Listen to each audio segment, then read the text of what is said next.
Welcome friends.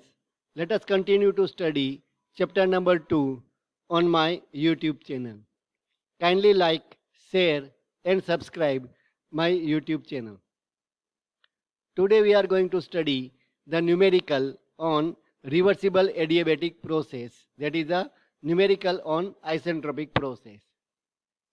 A perfect gas is compressed adiabatically from a state of 1.93 megapascal, volume 0.1 meter cube, and temperature minus 4 degrees centigrade to a pressure of 5.84 megapascal.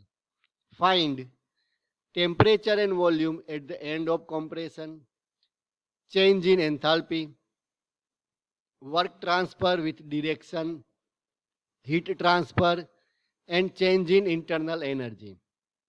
Take gamma is equals to 1.4 and Cp is equals to 1.005. So let us see what data they have given. P1 is 1.93 megapascal, so that is 19.3 bar. V1 0.1 meter cube. Temperature minus 4 degrees Celsius, that is 269 Kelvin. At 1 point, that is T1, and P2, that is 5.84 megapascal, that is 58.4 bar. What we have to calculate? T2, that is final temperature, V2, final volume, delta W, delta Q and delta U. The PV diagram. So this is the PV diagram for the problem, that is a reversible adiabatic process. We have to calculate the final volume and temperature. Which equation we can use? Yes, we can use the relationship between PV and T and the law, that is PV raised to gamma is equals to constant. So we can write down like this: V2 by V1 is equals to P1 by P2 raised to 1 upon gamma. So now we have to calculate V2, and for V2 they have given us V1, they have given us P1 and they have given us P2. Gamma also they have given, that is 1.4. So V2 is equals to V1, that is 0.1 multiply by P1 is 19.3 divided by 58.4 raised to 1 upon 1.4. So calculating V2, 0.04535 meter cube. That is the final volume. Similarly, we have to calculate the final temperature. So again use the PVT relationship for the adiabatic process.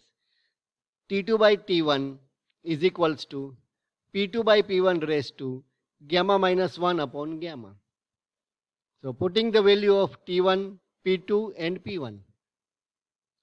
T1 is 269, P2 is 58.4, P1 is 19.3 and gamma is 1.4.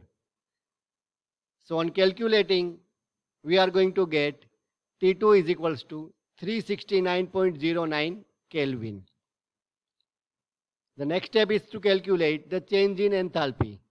The equation is delta H is equals to mCp delta T, T2 minus T1. Cp we can calculate using the data given. T2 and T1 we have already calculated. Mass we have to calculate because it is also not given. So let us first calculate the mass and then Cp, and last we will calculate the delta H. So for mass of gas, we can use the equation P1V1 is equals to MRT1. We can also use the equation P1V1 is equals to MRT2. Clear? Here we are going to use the equation P1V1 is equals to MRT1. M is equals to P1V1 by RT1. So have they given us R? No, they have given us gamma and Cp. So now we have to calculate the R using these two values, that is gamma and Cp. So what is the equation? R is equals to Cp into gamma minus 1 divided by gamma. So using that we can calculate the R. Cp they have given, that is 1.005, gamma is 1.4. So substituting that value, we can get R is equals to 0.287 kilojoule per kg Kelvin. So R we have already calculated. Now we know R. T1 is given. V1 is given and P1 is given. Now in which unit we have to substitute the value of P1, whether it is bar or whether it is Newton per meter square, that is Pascal, kilopascal or megapascal. Can anybody guess?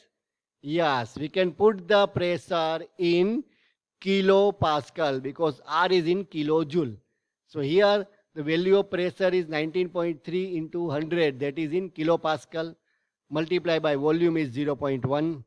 R that we have already calculated 0.287 and T1 is 269. So on calculating we are going to get the mass and that is 2.5 kilogram. Now let us calculate the change in enthalpy. M Cp delta T, M into Cp into T2 minus T1. Cp they have already given. So mass we have already calculated 2.5. Cp 1.005. T2 we have calculated. T1 they have given. So now the answer is 251.48 kilojoule. That is change in enthalpy. What is the next? Work done. So work done can be calculated using this equation, P1 V1 minus P2 V2 divided by gamma minus 1. That is the equation that we have derived. We can also modify this equation by using the relationship PV is equals to MRT. So we can get MR T1 minus T2 divided by gamma minus 1. So using any of these two equations, we can calculate the work done. Let us use the second equation. Mass we know that is 2.5. R 0.287, it is in kilojoule per kg Kelvin. Yes. Then T1 minus T2 divided by 1.4 minus 1.